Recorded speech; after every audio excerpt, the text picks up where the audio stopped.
Headlines आप जान चुके हैं, बुलेटिन का आगाज करेंगे। डिस्कोस के लिए फी यूनिट कीमत में ₹1.05 इजाफे की मंजूरी दे दी गई। नेपरा अथॉरिटी ने बाज़ाब्ता नोटिफिकेशन जारी कर दिया। नेपरा अथॉरिटी ने हतमी मंजूरी के लिए नोटिफिकेशन हुकूमत को भिजवा दिया। हुकूमती मंजूरी के बाद इजाफे का इतलाक होगा। डिस्कोस के लिए फी यूनिट कीमत में ₹1.05 इजाफे की मंजूरी दे दी गई है। नेपरा अथॉरिटी ने बाज़ाब्ता नोटिफिकेशन जारी कर दिया है। नेपरा अथॉरिटी ने हतमी मंजूरी के लिए नोटिफिकेशन हुकूमत को भिजवा दिया है। हुकूमती मंजूरी के बाद इजाफे का इतलाक हो जाएगा। डिस्कोस के लिए फी यूनिट कीमत में ₹1.05 इजाफे की मंजूरी दे दी गई है। नेपरा अथॉरिटी ने बाज़ाब्ता नोटिफिकेशन जारी कर दिया है। नेपरा अथॉरिटी ने हतमी मंजूरी के लिए नोटिफिकेशन हुकूमत को भी भिजवा दिया है। हुकूमती मंजूरी के बाद इस इजाफे का इतलाक हो जाएगा। डिस्कोस के लिए इजाफा किया गया है और फी यूनिट कीमत में ₹1.05 का ये इजाफा किया गया है। नेपरा अथॉरिटी ने बाज़ाब्ता नोटिफिकेशन जारी कर दिया है। Karachi old city number timber market के करीब फायरिंग से एक शख्स हलाक हो गया है। रेस्क्यू ज़राए का कहना है कि मकतूल की शनाख्त शहजाद के नाम से हुई है। लाश को सिविल अस्पताल मुंतकिल कर दिया गया है। नामालूम अफराद मकतूल को सर पर गोली मारकर फरार हो गए हैं। कराची से आपको अपडेट कर रहे हैं। Karachi old city timber market के करीब फायरिंग का ये वाक़या पेश आया जिसके नतीजे में एक शख्स हलाक हो गया है। रेस्क्यू ज़राए का कहना है कि मकतूल की शनाख्त शहजाद के नाम से हुई है। लाश को सिविल अस्पताल मुंतकिल कर दिया गया है और नामालूम अफराद मकतूल को सर पर गोली मारकर फरार हो गए हैं। Karachi old city timber market के करीब फायरिंग का ये वाक़या पेश आया जिसके नतीजे में एक शख्स हलाक हो गया है। रेस्क्यू ज़राए का कहना है कि मकतूल की शनाख्त शहजाद के नाम से हुई है। लाश को सिविल अस्पताल मुंतकिल कर दिया गया है। नामालूम अफराद मकतूल को सर पर गोली मारकर फरार हो गए हैं। Karachi old city timber market के करीब फायरिंग से एक शख्स जाँ बहक हो गया है। रेस्क्यू ज़राए का ये कहना है कि मकतूल की शनाख्त शहजाद के नाम से हुई है। लाश को सिविल अस्पताल मुंतकिल कर दिया गया है। नामालूम अफराद मकतूल को सर पर गोली मारकर फरार हो गए हैं। कराची से आपको अपडेट कर रहे हैं। ओल्ड सिटी टिम्बर मार्केट के करीब फायरिंग का ये वाक़या पेश आया जिसके नतीजे में एक शख्स जाँ बहक हो गया है और रेस्क्यू ज़राए की जानिब से बताया जा रहा है कि मकतूल की शनाख्त शहजाद के नाम से हुई है।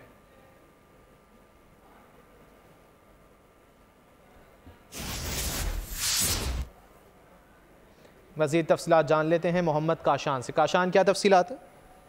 हाँ जी बिल्कुल, देखें फायरिंग का वाकया जो old city area timber market में पेश आया है। ताजिर रहनुमा शर्जिल गुपलानी उनकी जानिब से बताया गया कि दो मुसल्लह मुल्जिमान जो है 125 मोटरसाइकिल पर आए थे। दुकान में घुसकर जो है मकतूल शहजाद जाफरानी के ऊपर फायरिंग की गई है जिससे वो जाबाज हुए हैं। जबकि मकतूल जो है बहादुराबाद के रिहायशी, इसी वाले से एसएसपी सिटी की जानिब से भी मौक़िफ़ सामने आया है। एसएसपी सिटी अमजद हयात की जानिब से बताया गया वाकया बज़ाहिर जो है टारगेट किलिंग का ही मालूम हो रहा है। लेने के लिए उनको थाने जो है तलब कर लिया गया जबकि मार्केट के सदर और दीगर अफराद से मालूमात हासिल की जा रही है। पुलिस हुकाम की जानिब से बताया गया कि मकतूल से अभी तक किसी किस्म की कोई जो है हत्या की या इससे मुतालिक कोई सियासी जमात से उनका ताल्लुक जो है बताया जा रहा था। जबकि पुलिस की जानिब से तरदीद कर दी गई है। तमाम क्राइम सीन यूनिट को भी जय बखूबत तलब कर लिया गया। इतराफ की सीसीटीवी फुटेज जो है वो भी तहकीकाती हुकाम की जानिब से हासिल की जा रही है कि आया कि वाकया कैसे पेश आया था। जबकि शर्जिल गुपलानी की जानिब से यही बताया गया कि दो मुसल्लह मुल्जिमान दुकान में दाखिल हो गए जिन्होंने फायरिंग करी है। जाते हुए उन्होंने हवाई फायरिंग भी करी है जिससे इलाके में खौफ एराज फैल गया था। जी बहुत शुक्रिया काशान इन तफसीलात के लिए। कलदम बीएनए के कमांडर 70 साथियों समेत कौमी धारे में शामिल हो गए। सरफराज बंगलजई ने कलदम बलोचिस्तान नेशनल आर्मी से अलहदगी का ऐलान कर दिया। कोयटा में सूबाई वजीर इत्तलात जान अचकजई के साथ न्यूज़ कॉन्फ्रेंस में सरफराज बंगलजई ने कहा कि हम आए तो रियासत ने सीने से लगाया, इज्जत दी। काफ़ी लोग कौमी धारे में शामिल होने के लिए तैयार हैं। साबिक बीएनए कमांडर ने कहा भारत से पैसे लेकर अपने ही लोगों का खून बहाया जा रहा है। मैं चंद लोगों के बिकावे में आकर अपने साथियों समेत मुसल्लह जद्दोजहद में शामिल हुआ। हमने यही समझा कि मैं बलोच हुकूक के लिए जद्दोजहद कर रहा हूँ, लेकिन जब हमें पता चला इर्द गिर्द हमने अपनी नज़र दौड़ाई, यहाँ पर सिर्फ कुछ चंद लोग हैं जो अपने ऐशो अशरत की जिंदगी गुजार रहे हैं। तमाम तंजीमें भत्ताखोरी, मंशियात फरोशी और लोगों के अगवा बराए तावान बैरून ममालिक के फंड्स लेकर अपनी ऐश व अशरत की जिंदगी गुजार रहे थे। ये तमाम चीज़ें देखकर हमने महसूस किया कि यहाँ कौमियत और इस सरजमीन के लिए कोई जंग नहीं हो रही है। लोग सिर्फ अपने ज़ाती मुफादात के लिए आम मासूम बलोचों को मरवा रहे हैं। इस तमाम साजिशों में खासकर इंडिया का हाथ है। इन तमाम चीज़ों को देखकर हमने इस तहरीक से अलहदगी का फ़ैसला करते हुए कौमी दायरे में शामिल होने का फ़ैसला किया। मैं और मेरे साथ 70 साथी कौमी दायरे में शामिल हो गए हैं। पाकिस्तान की तरक्की का रास्ता बलूचिस्तान से जाता है। मक्कार दुश्मन हमारी सरजमीन को जलाना चाहता है। निगरान वजीर जान चकजई कहते हैं जो वापस आना चाहते हैं रियासत उनको कबूल करने के लिए तैयार है। नाराज बलोचों की गलत फहमियाँ दूर होनी चाहिए। भारत के पाकिस्तान दुश्मन साजिशों का सबसे बड़ा हदफ बलूचिस्तान रहा है, क्योंकि ये बात पाकिस्तान दुश्मनों के इल्म में है कि पाकिस्तान की तरक्की का रास्ता बलूचिस्तान से जाता है। कि दुश्मन की साजिश क्या है, वो हमारी धरती को जलाना चाहता है। नाराज़ बलोच भाइयों और बहनों के मसाइल के पुरअमन हल के लिए कोशिश की जाए। एक बार फिर सदा के दिल से कौमी दहारे में शामिल होने का मौका दिया जाए। हमारी सरजमीन के बेटे को भारत के मकरू अज़ाइम का इल्म होने के बाद कौमी दहारे में आने का सीधा रास्ता भी मिल गया। रियासत की जानिब से इन्हें खुशामदीद कहता हूँ। आर्मी चीफ ने कहा है कि पाकिस्तान ब्लॉक पॉलिटिक्स पर यकीन नहीं रखता। हम दोस्त ममालिक से मुतवाज़न ताल्लुकात चाहते हैं। जनरल आसिम मुनीर का अमरीका का कामयाब दौरा, अमरीकी दानिशवरों से मुलाकात में मसला कश्मीर को अक़वाम मुत्तहिदा की करारदादों के मुताबिक और गज़ा को 2 रियासत क़याम के ज़रिए हल करने पर जोर दिया। तजियाकारों ने अमरीकी दौरे को पाकिस्तान के लिए सूदमंद करार दे दिया। सियासी सूरत हाल पर बात करेंगे। बानी PTI 3 हलकों से इलेक्शन लड़ेंगे। बैरिस्टर अली ज़फ़र कहते हैं साबिक चेयरमैन मियां वाली लाहौर और इस्लामाबाद से आम इंतखाबात में हिस्सा लेंगे। PTI चेयरमैन बैरिस्टर गौहर बोले हम 8 फरवरी को हर सूरत इलेक्शन चाहते हैं। इमरान खान साहब जो हैं वो भी इतला देना चाहते हैं कि कम अज़ कम 3 कॉन्स्टिट्यूंसी पे पाकिस्तान की वो भी कंटेस्ट करेंगे इलेक्शन। और उम्मीद है कि जो एक जजमेंट अभी जिसका जजमेंट रिजर्व्ड है इस्लामाबाद हाई कोर्ट से तोशा खाना केस में, वो जजमेंट भी जल्द आ जाएगी, क्योंकि अब शेड्यूल आ गया है। और उस जजमेंट में जो कन्विक्शन जहां हमने रिक्वेस्ट की हुई है कि कन्विक्शन उनकी जो वो है वो ख़त्म की जाए, सस्पेंड की जाए, वो भी फैसला जल्द आ जाएगा।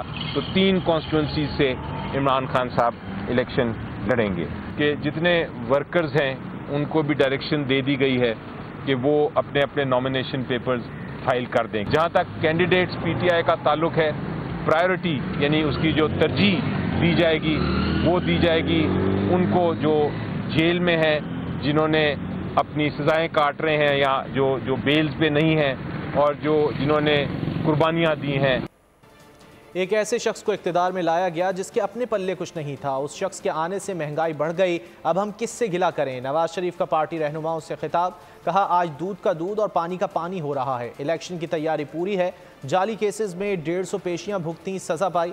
ये केसेस अब खत्म हो रहे हैं।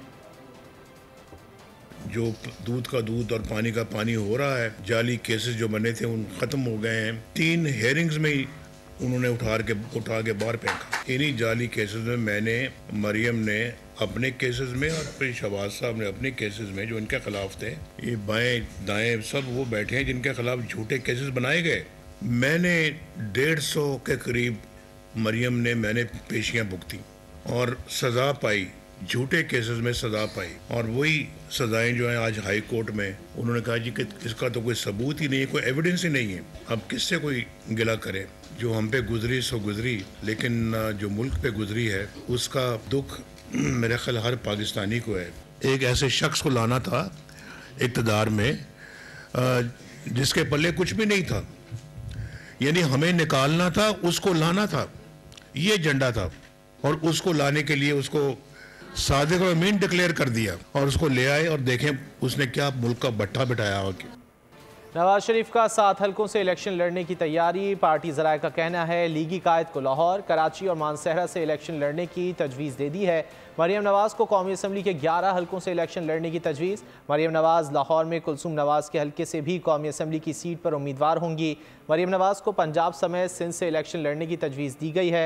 हतमी फैसला नवाज शरीफ करेंगे।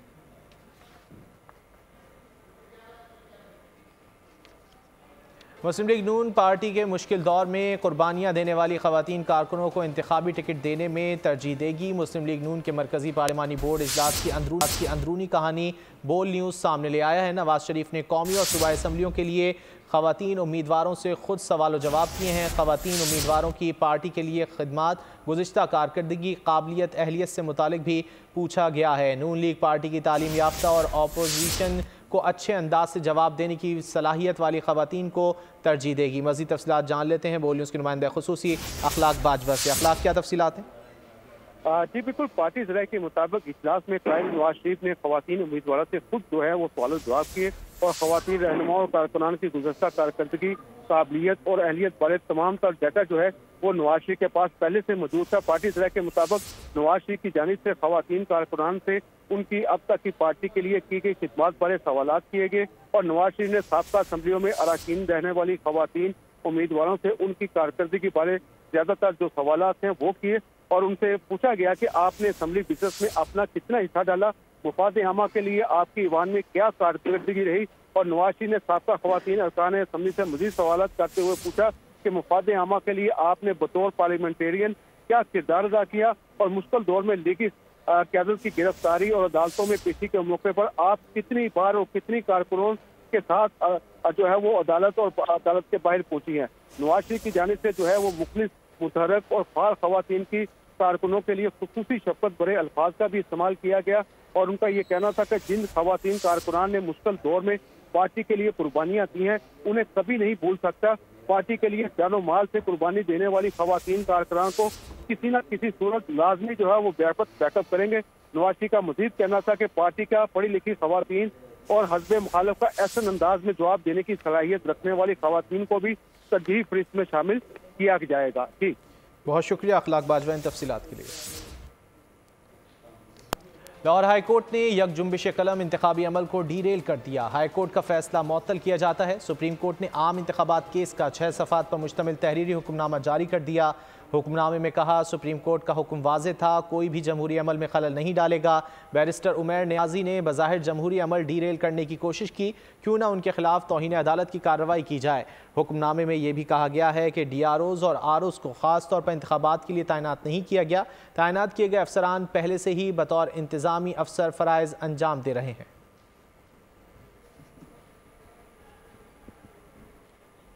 आम इंतखाबात चाहते हैं, इलेक्शन कमीशन पर एतमाद है। इलेक्शन कमीशन को तनकीद का निशाना बनाना रवाज बनता जा रहा है। लीगी रहनुमा अता तारड़ की मीडिया से गुफ्तगू, कहा आम इंतखाबात मुकर्रर वक्त पर होंगे, हल्का बंदियों पर हमारी सिफारिशात सुन ली जाती तो अच्छा होता। आम इंतखाबात के लिए इलेक्शन कमीशन ने तमाम जमातों को बुलाया। में कुछ हमारी गुजारिशात थी जो सुन ली जाती तो बेहतर होता, मगर इसका ये मतलब नहीं है कि हम इलेक्शन कमीशन पर एतराज उठा दें, चीफ इलेक्शन कमिश्नर पर अदम एतमाद का इजहार करें। देखिए, इलेक्शन कमीशन ने अपनी जिम्मेदारी निभाते हुए तमाम सियासी जमातों को मदऊ किया और बाकायदा रिटर्न हमारे से उन्होंने मांगा कि आप अपनी तजावीज रिटर्न फॉर्म में हमें दें ताकि इलेक्शन कमीशन पॉलिटिकल पार्टीज की तजावीज पर अमल करते हुए साफ शफाफ इलेक्शन को इंश्योर करे। बट ये इंतहाई गलत बात है कि इलेक्शन कमीशन की क्रेडिबिलिटी पे सवाल उठाना। तमाम पॉलिटिकल पार्टीज को वो बुलाते हैं, वो सुनते हैं और फैसला जिसके खिलाफ आना होता है वो मेरिट पे होता है, किसी कानून के तहत होता है, किसी ज़ाब्ते के तहत होता है। तो आपने इंट्रा पार्टी इलेक्शन सही तरीके से नहीं करवाए, अब आप अपना काम करते नहीं हैं और सारे गिले शिकवे जो है वो इलेक्शन कमीशन से हैं। तो हम ये समझते हैं कि एक तो इंतखाबात का इनकाद बर वक्त होना चाहिए और हम मुकम्मल एतमाद का इजहार करते हैं इलेक्शन कमीशन के इदारे पर भी, चीफ इलेक्शन कमिश्नर भी, तमाम सियासी जमातें ये एतमाद का इजहार कर चुकी और एक इज्जत एहतराम से इस मामले को आगे लेके चलना चाहते हैं। इंतखाबी दंगल सजने को तैयार, मुल्क भर में कागजात नामजदगी जमा कराने का आगाज हो गया। नवाज शरीफ ने NA-15 मानसहरा से कागजात हासिल कर लिए। NA-56 और 57 से शेख रशीद के कागजात नामजदगी जमा करा दिए। चौधरी निसार ने भी नुमाइंदे के जरिए फॉर्म हासिल किए। जहांगीर तरीन का NA-155 से मैदान में उतरने का फैसला। बेटी महर तरीन ने बतौर कवरिंग उम्मीदवार कागजात ले लिए। खदशात खत्म, अफवाहें दम तोड़ गईं। इलेक्शन से कबल फाइनल काउंटडाउन, कागजात नामजदगी वसूल और जमा कराने का सिलसिला जारी। साबिक वज़ीर-ए-आज़म नवाज शरीफ ने हल्का NA 15 मानसहरा से कागजात हासिल कर लिए। शेख राशिद शफीक ने अपने और शेख रशीद के NA 56-57 से कागजात नामजदगी जमा करा दिए। साबिक वफाकी वज़ीर दाखिला चौधरी निसार ने भी अपने नुमाइंदे के जरिए कागजात नामजदगी हासिल किए। जहांगीर तरीन की साहबजादी महरीन खान तरीन ने NA 155 लोधना के लिए कागजात नामजदगी वसूल किए। साबिक वज़ीर मलिक अमीन असलम ने आज़ाद हैसियत से कागजात जमा करवाए। इलेक्शन कमीशन उम्मीदवारों की इब्तदाई फहरिस्त 23 दिसंबर को जारी करेगा। कागजात नामजदगी मंजूर या मुस्तरद होने पर अपील दायर करने की आखिरी तारीख 3 जनवरी 2024 है, जबकि 10 जनवरी को अपीलों पर एपलेट अथॉरिटी के फैसलों का आखिरी रोज होगा। इलेक्शन कमीशन उम्मीदवारों की हतमी फहरिस्त 11 जनवरी को जारी करेगा। 13 जनवरी को इंतखाबी निशानात अलॉट और पोलिंग 8 फरवरी को होगी। मुल्क भर में रिटर्निंग ऑफिसर्स से इंतखाबी फॉर्म वसूल करने का सिलसिला जारी है। पीपल्स पार्टी के शरीक चेयरमैन और साबिक सदर आसिफ अली जरदारी ने भी इंतखाबी फॉर्म वसूल कर लिया। आसिफ अली जरदारी ने हल्का NA 207 नवाबशाह 1 पर इंतखाबी फॉर्म वसूल किया है। साबिक सदर का फॉर्म एडवोकेट गुलाम शब्बीर ने वसूल किया। इस्तेहकाम पाकिस्तान पार्टी के सदर अब्दुल अलीम खान लाहौर से कौमी और सूबाई असम्बली के इलेक्शन में हिस्सा लेंगे। अब्दुल अलीम खान के लिए लाहौर के कौमी असम्बली के हल्का NA 119 से कागजात नामजदगी हासिल कर लिए गए। अब्दुल अलीम खान लाहौर से पंजाब असम्बली की नशिस्त PP 149 पर उम्मीदवार होंगे। अब्दुल अलीम खान पंजाब असम्बली के हल्का PP 150 से भी उम्मीदवार हो सकते हैं। इस्लामाबाद में कौमी असम्बली के 3 हल्के NA 46, 47 और 48 अहमियत इख्तियार कर गए हैं। आज ही इन 3 नशिस्तों के लिए मज़ीद 83 अफराद ने कागजात नामजदगी हासिल कर लिए। मजमूई तौर पर अब तक उम्मीदवारों ने 165 कागजात नामजदगी हासिल किए। गुज़िश्ता रोज़ इन 3 नशिस्तों से 82 कागजात नामजदगी जारी हुए थे। आज कौमी असम्बली की नशिस्त NA 46 के लिए 64 अफराद ने फॉर्म हासिल किए। NA 47 के लिए 61 अफराद और NA 48 के लिए 40 अफराद के फॉर्म्स का इजरा हुआ। इलेक्शन कमीशन ने PTI पार्लियामेंटेरियन को बतौर सियासी जमात रजिस्टर्ड कर लिया। इलेक्शन कमीशन ने PTI पार्लियामेंटेरियन की रजिस्ट्रेशन का नोटिफिकेशन जारी कर दिया। इलेक्शन कमीशन ने पाकिस्तान तहरीक इस्लाहात को नए नाम से रजिस्टर्ड करने की इजाज़त दे दी।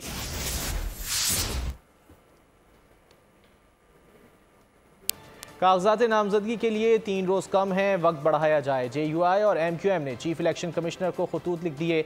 कामरान मुर्तज़ा का कहना था कि इंतखाबी शेड्यूल में तरमीम की जाए। खालिद मकबूल सिद्दीकी ने लिखा, कागजात नामजदगी के लिए फॉर्मेलिटीज़ की तवील फहरिस्त है, तारीख में तोसी होनी चाहिए। इंतखाबी शेड्यूल में तरमीम का मुतालबा। JUI FA और MQM पाकिस्तान मैदान में। इलेक्शन कमीशन को चिट्ठियाँ लिख दी। जमीयत उलमा इस्लाम का कागजात नामजदगी की वसूली के दिन बढ़ाने का मुतालबा। सेनेटर कामरान मुर्तज़ा ने चीफ इलेक्शन कमिश्नर के नाम खत में लिखा, कागजात नामजदगी की वसूली के लिए 3 दिन का इजाफा किया जाए।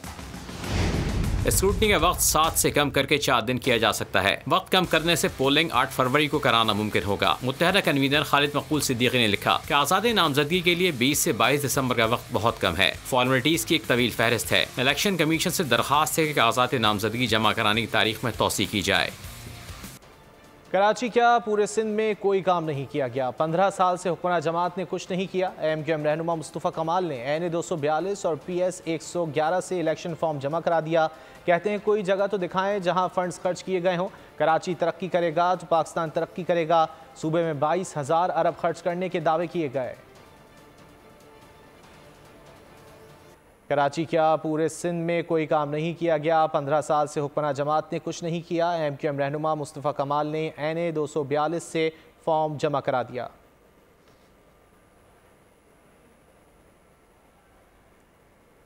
इंतखाबात 8 फरवरी को होंगे। जो भी हुकूमत आएगी वो आइन के तहत निज़ाम तब्दील कर सकती है। निगरान वज़ीर आज़म अनवारुल हक काकड़ की तलबा से गुफ्तगू। कहा, पाकिस्तान में जमहूरियत और हुकूमत को कारकर्दगी की बुनियाद पर देखना होगा। रियासती इदारों पर हमला हर मुल्क में जुर्म है। कानून हाथ में लेने वालों को नताइज का सामना करना पड़ेगा। मुल्क में कोई भी लीडर मकबूल हो जाए उससे कोई मसला नहीं। मकबूलियत बेहतर डिलीवरी में तब्दील होना हो तबाहकुन साबित होती है। जब इंशाल्लाह 8 फरवरी को इलेक्शन होगा, उसके नतीजे में जो भी हुकूमत आएगी वो हुकूमत इस निज़ाम को तब्दील करना चाहती है, आइनी तौर पे आइन के खाके को चेंज करना चाहती है, उनके पास ये राइट है, कर दें। कल को कोई एहतजाज में आके इधर आपकी बिल्डिंग को आग लगा दें कि क्यों जनाब एक पॉपुलर लीडर को आपने गिरफ्तार किया है, तो क्या ये स्ट्रक्चर डिज़र्व करता है जिसके पीछे इतनी इन्वेस्टमेंट हुई है, इसका अपना एक मकसद मौजूद है, क्यों उसके लिए सर्टेन रूल्स मौजूद हैं कि अगर ऐसे कोई करेगा उसको चंद कानूनी नताइज का सामना करना पड़ेगा। आई फील कि as an any leadership role you have to go and see and make an informed decision, और इन्फॉर्म्ड डिसीजन जो है ना उसी वक्त आती है जब क्वालिटेटिव डिस्कशन। नाअहली की मुद्दत 5 साल या ताहयात। आइनी तशरीह के लिए सुप्रीम कोर्ट के असखुद नोटिस पर बेंच तश्कील दे दिया गया। चीफ जस्टिस काजी फायज ईसा की सरबराही में 7 रुकनी लार्जर बेंच 2 जनवरी को समाअत करेगा। आर्टिकल 62(1)F के तहत नाअहल करार दिए गए सियासतदानों से पब्लिक नोटिस के जरिए जवाब तलब। ताहयात नाअहली की सजा काटने वाले सियासतदानों के लिए खुशखबरी। सजा की आईनी तशरीह के लिए असखुद नोटिस। समाअत के लिए 7 रुकनी बेंच तश्कील दे दिया। अरकान पार्लियामेंट आर्टिकल 62(1)F के तहत ताहयात नाअहल रह सकते हैं या नहीं, फैसला 2 जनवरी को होगा। चीफ जस्टिस काजी फायज ईसा की सरबराही में लार्जर बेंच असखुद नोटिस की समाअत करेगा। ताहयात नाअहल करार दिए गए सियासतदानों से पब्लिक नोटिस के जरिए जवाब तलब। कहा वो तमाम सियासतदान जो ताहयात नाअहली की सजा के पेश नजर इंतखाबात नहीं लड़ सकते, अब सुप्रीम कोर्ट से रुजू कर सकते हैं। सुप्रीम कोर्ट ने इलेक्शन एक्ट की सेक्शन 232 और आर्टिकल 62(1)F में तजाद पर नोटिस किया था। इस्लामाबाद हाई कोर्ट ने Bushra Bibi audio leaks case में FIA और दीगर को दोबारा जवाब जमा कराने की हिदायत कर दी। PTA से भी आइंदा समाअत पर तफसीली रिपोर्ट तलब कर ली। अटॉर्नी जनरल ने अदालत को बताया हुकूमत ने किसी को ऑडियो टेप की इजाज़त नहीं दी। अदालत ने रिमार्क्स दिए, तमाशा बनाना चाहते हैं तो बना लें, अब वफाकी हुकूमत पर है कि वो कैसे चलाना चाहते हैं। ऑडियो लीक्स पर तमाशा बनाना चाहते हैं तो बना लें, अब विफाकी हुकूमत पर है कि वो कैसे चलाना चाहते हैं। हुकूमत ने नहीं बताया तो फिर नेशनल और इंटरनेशनल अदालती मुआविन मुकर्रर करेंगे। इस्लामाबाद हाई कोर्ट के Bushra Bibi audio leaks case में रिमार्क, FIA और दीगर को दोबारा जवाब जमा कराने की हिदायत कर दी। अदालती हुक्म पर अटॉर्नी जनरल मंसूर आवान ने वजीर आजम ऑफिस की रिपोर्ट पेश की। बताया कि हुकूमत ने किसी को ऑडियो टैप की इजाजत नहीं दी। जस्टिस बाबर सत्तार ने कहा कि ऑडियो लीक के सोर्स का पता नहीं लगा सकते, ये एक संजीदा मसला है, इसको हल करेंगे। वकील पैमरा ने बताया कि प्राइवेट ऑडियो लीक को टीवी चैनल्स नशर नहीं कर सकते। अदालत ने इस्तफसार किया कि पैमरा इस हवाले से क्या एक्शन ले रहा है। PTA से भी तफसीली रिपोर्ट तलब करते हुए समाअत मुलतवी कर दी। अहम खबर दें आपको, रावलपिंडी से थाना एयरपोर्ट की हुदूद में हवाई फायरिंग हुई है। इत्तलात के मुताबिक जस्टिस मोहम्मद बशीर की गाड़ी पर फायरिंग की गई है। हार्ले स्ट्रीट के रिहायशी शायान अली ने चौक में फायरिंग की है। फायरिंग से ट्रैफिक जैम, पुलिस ने मुलजिम को गिरफ्तार कर लिया है। तफसीलात जान लेते हैं बोल न्यूज़ के नुमाइंदे वसीम चौधरी से। वसीम, क्या तफसीलात हैं? जी, ये अब से कुछ देर कबल का वाकया है।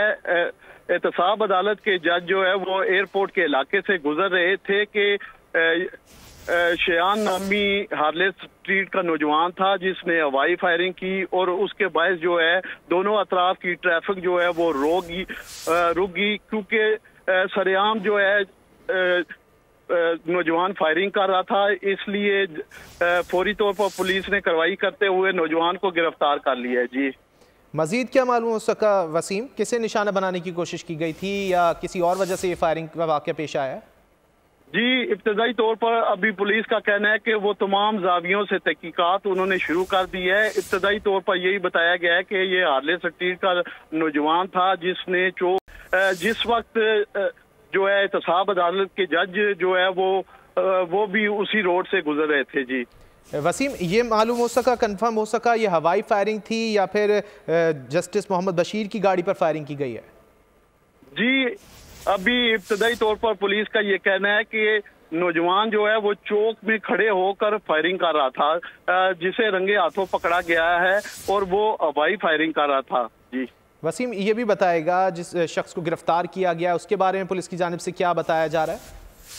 जी, यही बताया जा रहा है कि इसका शयान नाम है और ये हार्ले स्ट्रीट का रहायशी है। इसके कब्जे से पिस्टल भी बरामद कर लिया गया है और इसने जो हवाई फायरिंग की है उसके खोल भी जो है वो पुलिस ने जय वकूआ से इकट्ठे कर लिए हैं। जी वसीम, ये बताएगा ट्रैफिक की रवानी अब बहाल हो गई है?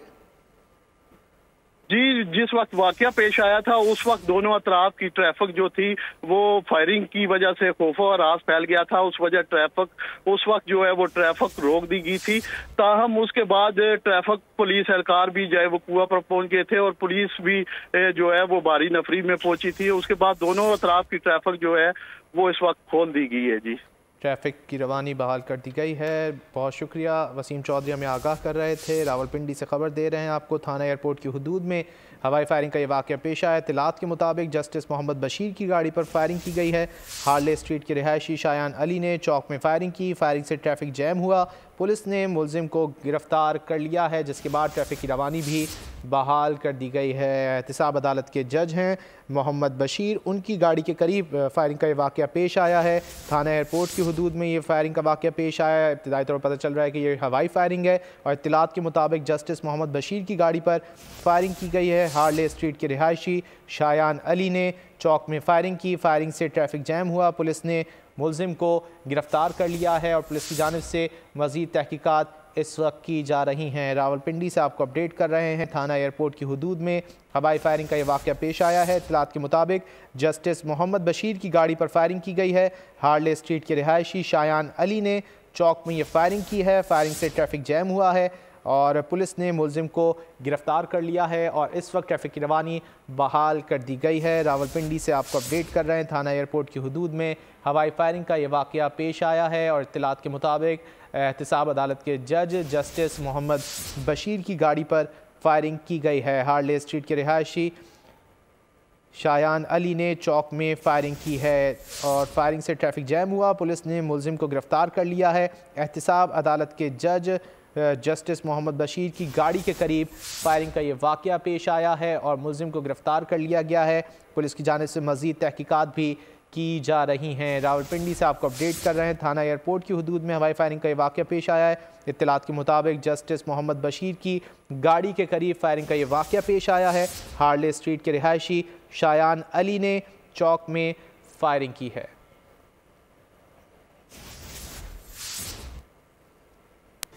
ECC ने सरकारी पावर प्लांट्स को 262 अरब रुपए अदायगी की मंजूरी दे दी। पावर प्लांट्स को IPPs की तर्ज पर तकनीकी ग्रांट के तौर पर रकम देने का फैसला किया गया है कि इलेक्ट्रिक के बकाया जात की मद में 57 अरब की एडवांस सब्सिडी की भी मंजूरी दी गई है। ये फैसले निगरान वज़ीर ख़जाना शमशाद अख्तर की ज़ेर सदारत ECC का इजलास हुआ, जिसमें किए गए IMF की शराइत के तहत export finance scheme phase out करने की भी मंजूरी दी गई है। इदारे को साइंस टेक्नोलॉजी डिवीज़न से वज़ारत तवानाई को मुंतकिल करने का फ़ैसला किया गया है। कोहलू में पाक फ़ौज के हक़ में रैली, पाकिस्तान और पाक फ़ौज जिंदाबाद के नारे। कबायली और सियासी रहनुमाओं ने रियासती इदारों के ख़िलाफ़ नारों को आवाम ने मुस्तरद कर दिया। कहा सिक्योरिटी फोर्सेस की कुर्बानियों से अमन बहाल हुआ, इलाके में अमन ख़राब करने की इजाज़त नहीं देंगे। फोर्सेस के जवानों और शहरियों को बारूदी मवाद से शहीद किया गया। हम अफवाज पाकिस्तान के खैरखा हैं। हम इस मुल्क के पाकिस्तान के सलामती के दुआ गो हैं। पाक फौज जिंदाबाद, पाकिस्तान जिंदाबाद।